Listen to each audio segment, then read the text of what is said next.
This is The Water Table. A chance to hear the agricultural side of these issues. A place for people to go find information and education. Water management is just going to become even more critical into the future. How misunderstood what we do is. I would encourage people to open their minds and listen to this dialogue.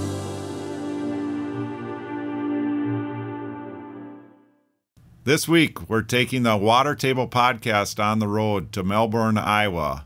We will be visiting the Iowa Leica Farm and the Iowa Leica Field Day. Join us as we interview some great guests.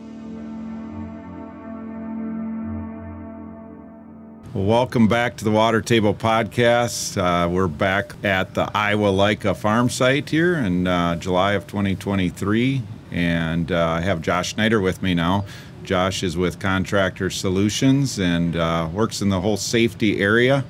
Has been with them for 5 or 6 years now, and just wanted to talk to Josh about safety in our industry and what Contractor Solutions provides. And so welcome to the podcast, Josh. Thank you. I appreciate your time for letting me come on here. Yeah, absolutely. So let's just start with what does Contractor Solutions do? What is your main objective, and how do you connect to people? We do a lot of different things, but our biggest thing is trench safety. That is what we're geared towards. That is what our owner started the business for, is to make sure when people are doing their job, they're doing it safely. And we offer a wide variety of equipment, not just for trench safety, but confined space safety. We're a safety-oriented company that we rent and sell other things that contractors would use day in and day out as well. But our focus is safety. That's what we're here for. Sure. So a lot of in this industry, and the farm drainage contractors that are managing water on the farm, and they're either installing pipe or they're installing structures, whatever it might be. A lot of times they're digging holes, right? And you have to.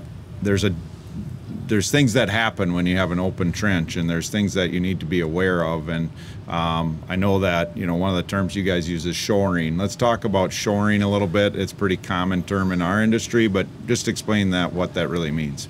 For shoring, there's actually, it's a broad term for a bunch of different options that you can actually use to shore up a situation, where it would be hydraulic shoring, which is jacks that you actually pressurize the walls with fin form board and put outward pressure, or there is aluminum trench box, where that is just a static type of shoring system where it's not pushing outward, it's just in there to protect from something caving in, or a steel trench box.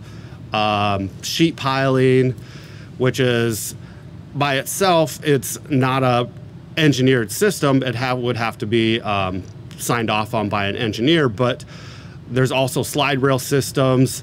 That's for bigger pits, stuff like that, wet, nastier conditions. But shoring is a general term, and what's often overlooked is people think, okay, I'm in this hole, there's only one way to shore it, and that is not the answer. We have numerous different products and lines that I could shore up one hole 3 or 4 different ways, and guys always think that sloping or benching, typically a lot of people will bench, and that's not actually, in Iowa, we typically classify our soil as C soil.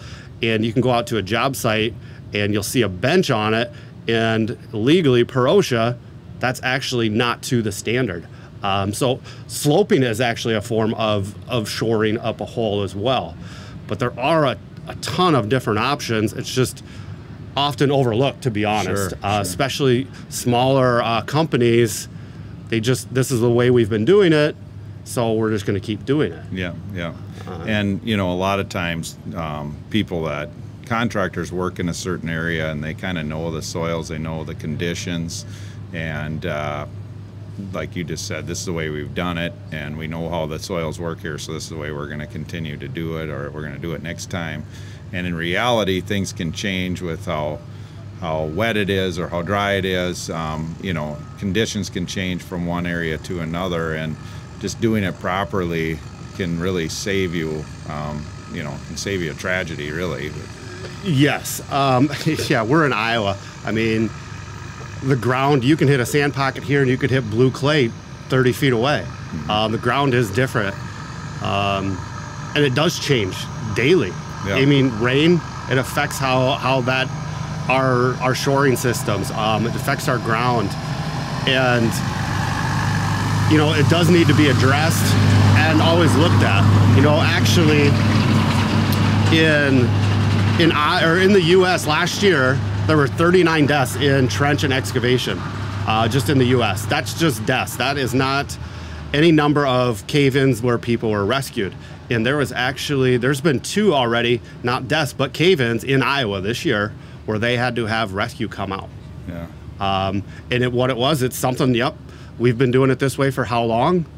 And something changed, and a collapse can happen. I teach safety classes as well, and I show a video. It was from Mexico a couple of years ago, and he was 10 to 15 feet down, and they're yelling at him, and all he got was he could turn around, and he was covered up. So Yeah. it changes, and it's overlooked quite frequently, to be honest. The shoring, and people don't realize how much actually a cubic yard of dirt weighs. Right. Which can be anywhere from 2,700 to 3,000 pounds for a cubic yard. And when you get a bucket that's a cubic yard and you spread it out on the ground, it doesn't look like that much. Right. But it's a good industry to be in, but safety still has to be the #1 priority, you know, because with the equipment that you're using and the weight of everything, you know, it's not an industry where you can cut corners. Yeah. Because everything's so heavy and damage to people, property, you know, can happen just like that. Yeah. And that's my experience, which I've never been in a situation where there's been a trench collapse, but I do know how quickly that can happen. There's just no way for you can have a pretty wide trench and be down in there and feel like, you know, well, if this collapses, I've got plenty of space to move around, and it happens so fast. There isn't anybody that's agile and quick enough to beat it, you know, to jump up on the side bank or on you know, whatever might be their ladder or whatever, if you don't have it properly shored. Yeah. And like we're trying to get new people in the industry, and, you know, without actually being in the industry, they don't know the rules and regulations. And a lot of the older gentlemen, you know, they're going off of what they were taught and not actually what the regulations are. Right. And I see it in my classes quite a bit, whereas, well, this is how we've been doing it. Just because that's how you've been doing it doesn't mean it's the correct way. You know, the guidelines are there, or the regulations are there for a reason, and they're often just kind of, people treat them as a gray area versus actually it should be a red and black line, you know, whereas this is what it is. Right. It's something that, I don't know, we deal with it all the time. You know, you don't ever want to hear about it, but it is something that could potentially happen anywhere on any job site if it isn't being actually shored up or protected correctly. I mean, how many job sites are people digging in the dirt today? Right. I mean, it's just something that needs to be addressed. It shouldn't be a question, hey, do we need this? It's, yes, we have to. Right. Is a trench box typically would that be the most common use of shoring, or the most common way of shoring a trench? Yes, yep, it is. And the sizes of trench boxes, I mean, we have some, like, you can get a box that's 4 foot by 4 foot, 4 foot long, you know, 4 foot wide, up to, I think on our rental fleet, we have a couple 28-foot long boxes in steel boxes versus aluminum. And it depends on what size you need, what your equipment is, but also how deep you're going for your depth rating. And that's always looked at. But yeah, the trench box is frequently, or the most common one that is used, because you can use it, you can move them with the equipment, slide them along your trench. Pretty handy as far as what you're doing. Yeah, so. And that's what I was just going to go, is just to explain to listeners that how that works is, you know, if you're installing stick pipe or a structure or something, you had a trench box, and then you get done with that section, you move it, slide it, move it, slide it as you go. So the people in the trench are always within the confines of the box. Yes, you're never supposed to be outside of a trench box. Even your ladder is supposed to be inside the trench box as well. You're never supposed to be outside of that. I have videos and stuff of, they have a trench box there. It's actually 2 of them stacked. And the point of the video is, this is why you never step outside of the trench box, because trench box is in the hole, but it collapses behind the trench box after they slid it down their hole. Yeah. So yeah, it is, you will be putting your stick of pipe in there. Your guys will be in there working. And then once they make the connection and grade it for the next part, they slide the trench box along and continue progressing with their work. Yeah. So at Contractor Solutions, you guys also are, what other kind of safety measures and safety techniques do you teach and share and maybe sell or rent equipment for? We do confined space stuff. I actually have 2 pieces of equipment here today, a tripod for like going down in manholes, as well as a davit system. And I have a different setup on the davit system today. You can actually just have it set up on the ground like a typical tripod.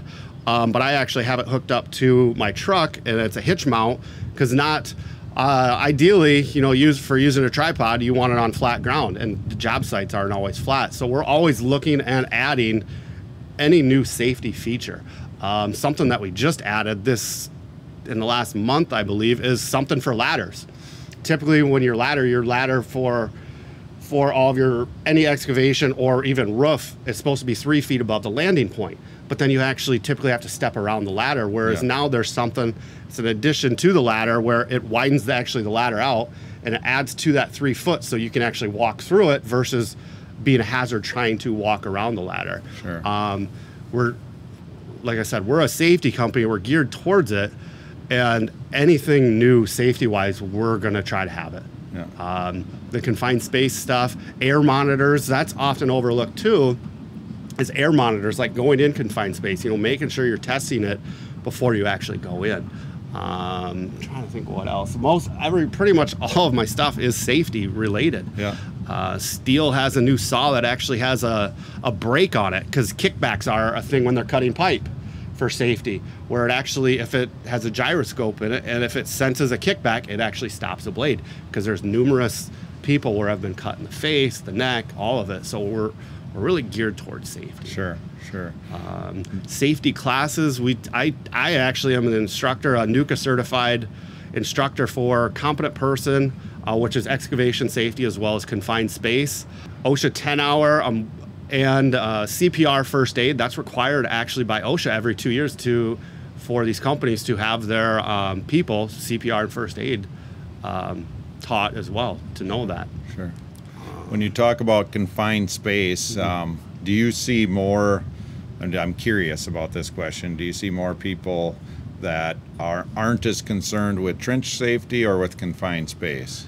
I would say confined space. Yeah, to be totally honest. That would have been my guess, but not being in that industry. Yeah, I have a prime example. We go out in June and do like a trench safety stand down, where we try to go to job sites, as many as possible, and just do a quick toolbox talk. And last year or the year before, I went out and did a toolbox talk and talked about, using an air monitor before you go into a confined space. As I'm pulling away from the job site, the superintendent actually is stepping or putting a ladder down on a manhole and just goes right in. I stop and go, what was the point of my conversation? So I would say it is the confined space that it's more so overlooked. Like the bigger companies, it's not an option for trench safety. It really isn't. They have, if something would happen on their job site, they're pretty much probably going to be closing their doors. So I see it. The confined space stuff is often overlooked. Because a trench actually could be considered a confined space, and most people aren't actually testing their their trenches for bad air. But what I try to tell people in my classes is know where you're digging. If it's an old landfill or gas station, you want to be testing that ground before you're going in it, because there's potentially a bad atmosphere for that. So I would say the confined space is often overlooked. Well, and it's interesting, as we sit here and talk about this and the safety, and and how bad things can happen. Both you and I sitting here are talking about things where we actually know people that have died in both situations, in trench safety and in confined space, because they didn't do the proper safety, didn't take the proper safety measures. And it really is, you know, with all of the technology out there, it's really easy to do, especially in confined space now. With it's not as much, you know, you have to have a trench box, you have to have whatever. In confined space, you just have to have a monitor, that's all. So, Yeah, yep. And with the confined space, you want to make sure you have two ways of in and or access, a ladder and then a winch, or like I have set up, a winch in an SRL. But most people are just one way in and out on the confined space, and the trench box is an easier one because it's there, you can see it, whereas the confined space with the air monitors, it's when you read something about in your industry, like somebody died, it's just like a punch in the gut, especially when you're in the safety industry and it's in your area, especially, you know, it's just, it could have been prevented. yeah, 100%. Like, did I not reach out far enough to get to them? Or is there any, I'm curious about, is there, in the trench safety side, is there any protocol from a safety standpoint if you find yourself in a collapsed trench situation where it's happening, what you should do? Is there any safety things you can do, or is it just too late at that point? No, you should call 911 immediately, and it depends where you're at. You know, smaller areas where the fire department is volunteer, they're typically not trained in trench rescue.